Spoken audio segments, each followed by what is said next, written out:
Hello, good morning, good afternoon, good evening, whatever it is where you are, and welcome back to another episode on the Annoyed Dad channel. In today's episode, we will be looking at fencing. We need to run around the big main field. I'll explain it all in a second. Hopefully, I'll make it quite mildly interesting. But before we do that, I thought I would show you our fishing expedition from the other day. Now, you may remember that down here we was having some problems with Mr. Ratty McRatface getting in and digging underneath stuff.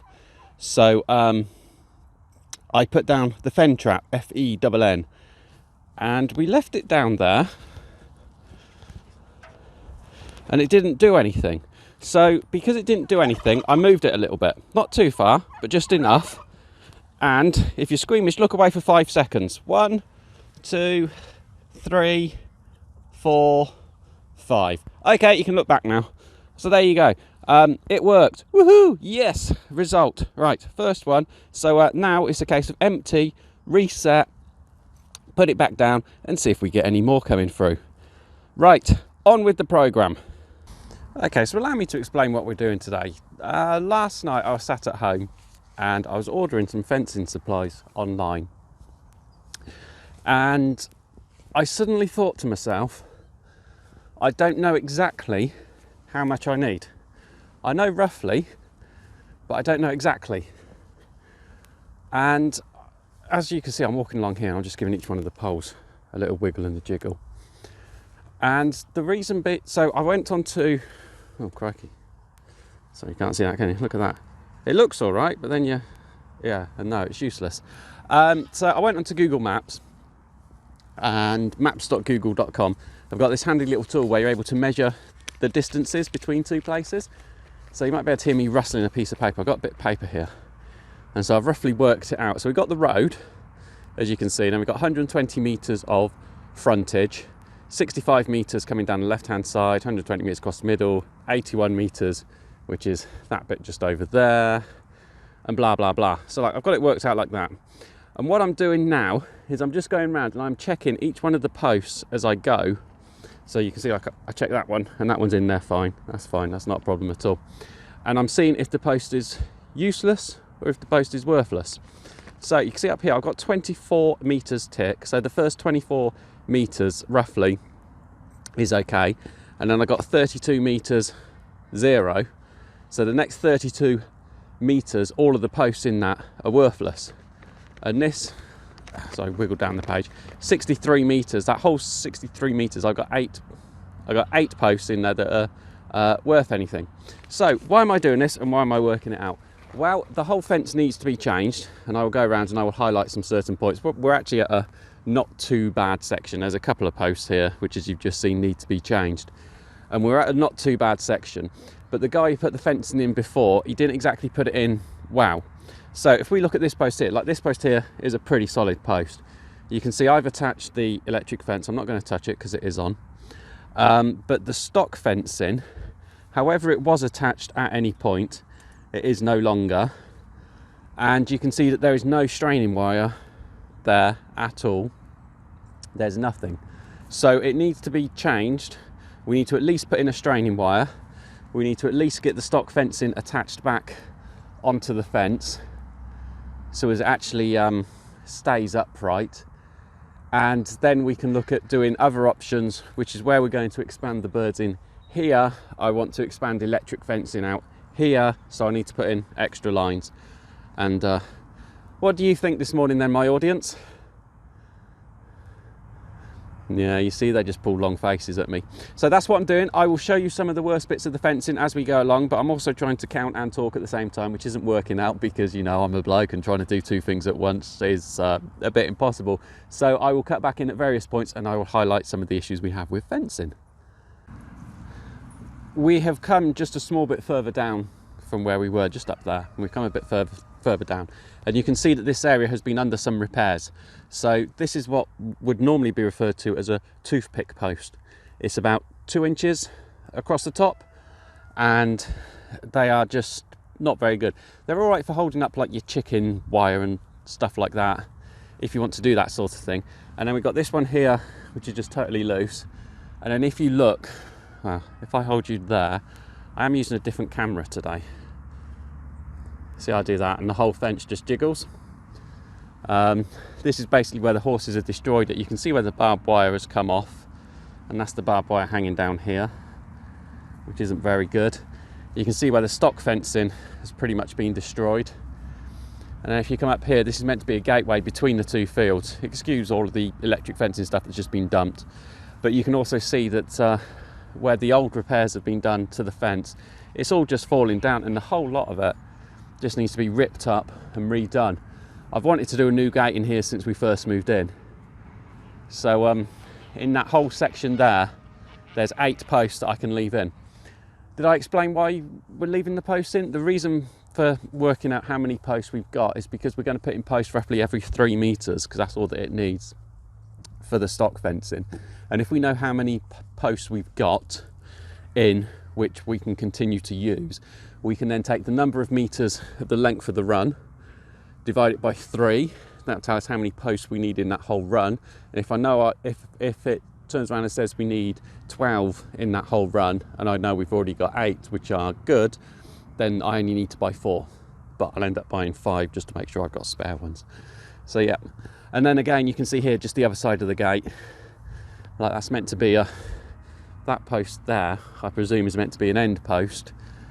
This piece here would be a cross piece. And you can see where the nails have gone into that to make that as a support piece, but you know, I don't think they had that much swing back in the 50s. So right, I'm going to crack on down this bit. I'll do this bit and then we'll go around the bottom bit there and around the bottom, and we'll have a look and we will see what else we can find. So this piece of fencing along the back bit here, this bit's slightly different. It's been made in a slightly different way, and it's the boundary fence between us and our neighbours. They don't do anything but grass on their side of it. But this fence, as you can see, has been up here for a really, really long time. This is a very, very old fence. It has had a few repairs, but it's one of the fences that's down in my deeds that I have to maintain as a stock fence. But it also gives me a few issues, because the land this side, that side there, it belongs to a holiday park. And the holiday park allow people to come up here, and they come up here and they play cricket, they play maybe football and a few other bits and pieces in there, and of course the balls end up coming over onto my field at the minute, and then they just jump the fence, and you can see, like just here, where the damage has been caused, just where people jump the fence. But what they do a lot of the time, and I've caught them doing what anybody would do, anybody with half a brain would do, is rather than trying to get over it where it's already gone down and it's in a place where it's quite low, they get over it on the bits where the crossbars are. So they climb up onto these, and then they end up causing more damage because these are just that old and rotten. Like, I don't know if you can see that there.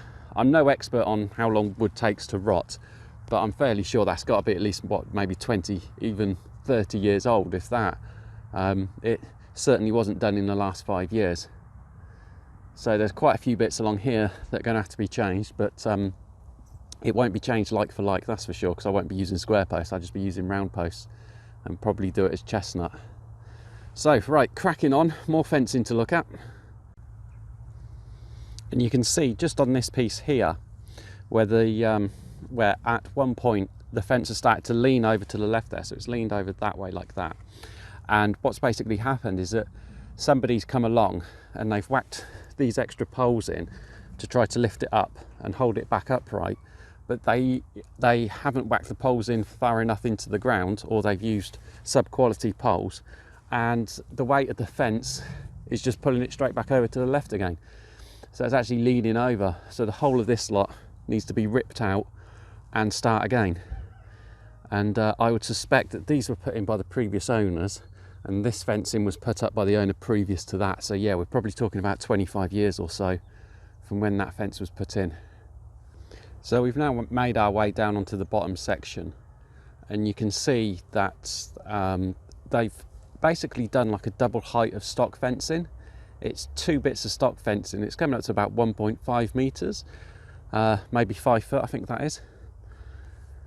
And there's areas where it's just fallen down like that. And this is the area In this field, I understand the previous owner used to keep goats. So now I know he used to keep goats in here. I presume that was to keep the goats in and to stop the goats from going over to the other side and eating all of the farmers' crops over there. But if we keep going up, we come to this area here, which is basically like a fox super highway. Foxes and other animals, they jump in and out all the time. So that needs to be repaired and that needs to be sorted out. The fencing along the back there, that obviously then goes down past the chickens, and there's various bits and pieces in there. This bit of internal fencing, I'm not going to touch that yet. That's not on my list of priorities. So right, the next place to go and look is we've got to do from the horses, where we walked along the middle fence, we've got to do from that fence up to the road and then along the road. But I know along the road there's just a temporary fence that's been rigged up and it's not anything very good for us. So now being on this far side with the horses, you can see we're looking over onto the holiday camp's land again.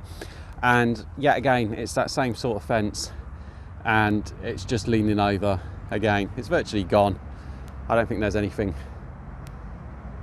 isn't anything that can be done to save that. We can reuse the stock netting. That's fine, that's not a problem. We can reuse the barbed wire.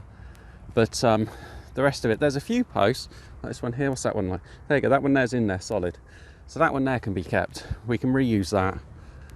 But everything else, you just shake one and then there's like 4 in a line that just go from. Well, that one there's not too bad. So that makes 4 down here. I know you've only seen 2. There you go, see, I shake this one and everything else shakes. So yeah, not the best of things. So let's go and have a look at my bit of paper again and we'll work out what we need. Okay, so let's go through and try to work this out roughly as to how many we need. So we know we need every single one at the front here. 120 divided by 3, if we put them in every 3 meters, is going to be 40. So we need 40 posts for the front bit there. 65 divided by 3, if we just go for 60, and then it's going to be 20, and then minus the 5 is going to be 15. Again, we'll go for this side here, so the first 24 meters is okay, and then 32 meters we've got none, so we'll go 11 there. You see, because on some I'm doing it up, on others I'm doing it down. So another 120, so that's going to be 40, minus the 8, that's going to be 32. I'm going to run out of room to write my numbers shortly, aren't I? 81 divided by 3 is going to be, well, let's just ramp that up to 90, shall we? Divide it by 3 is going to be 30. And then obviously we got to minus 6, that's going to be 24. So it doesn't matter if I over order on post, it doesn't matter in the slightest littlest bit whatsoever. And then obviously we've got another 120 down the bottom here, which there is a few that can be reused because obviously I've redone the chicken and that, but I'm going to put it down as being another 40. So what I do is I change this 40 at the top here to 80. As we know, we've got that. And then we've got 63 meters here. So let's say that's going to be 21, isn't it? Yep, so 21 minus 8 is going to be 13. So we put 13 in there. Okay, so working this all out, it looks like we need approximately 175 posts. I previously worked out the circumference all the way around and it was 625. So that means to put in 2 straining wire lines all the way around, one at low height, one at high height, you have to double that. So that's going to be 1250 meters, 150 meters straining wire.